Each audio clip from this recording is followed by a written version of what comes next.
জামের বীজ খাওয়ার সাধারণ নিয়ম হচ্ছে সকালে 1 গ্লাস উষ্ণ গরম পানির সাথে চা চামচের 1 চামচ পরিমাণ জামের বীজ গুলে খেয়ে নেবেন। এটা হচ্ছে সাধারণ পদ্ধতি। এবার আমরা সবসময় করি কি, ভ্যালু অ্যাড করি, অর্থাৎ একটি ভেষজকে আরো কিছু ইনগ্রেডিয়েন্টস মিশিয়ে সেই ভেষজের কার্যকারিতাকে কিভাবে আরো বাড়ানো যায় সেটা আমরা বলার চেষ্টা করি, যাতে আপনি ভেষজকে প্রকৃত অর্থেই উপকার পান এবং এর রিস্ক ফ্যাক্টরগুলো কমে আসে। তো সেজন্য আমি এখানে যেটা নিয়েছি, আমি 1 গ্লাস পানি নিয়েছি। এই পানিটা হচ্ছে আদা সিদ্ধ করা পানি, যে কারণে পানিটার কালার একটু ইয়েলো দেখেন।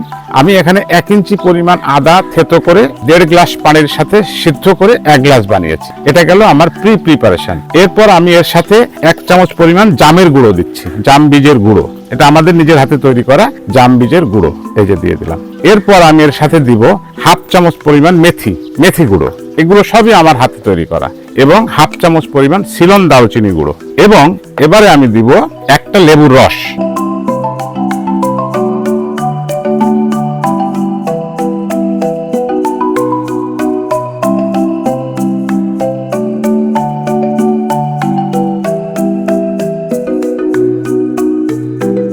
যদি আপনারা গুঁড়োগুলো ভালো করে চেলে নেন তাহলে তেমন একটা সাবস্টেন্স থাকবে না এবং খাওয়া সহজ হবে। এই মোটামুটি আমার জাম বীজের তৈরি অ্যান্টি ডায়াবেটিক জুসটা তৈরি।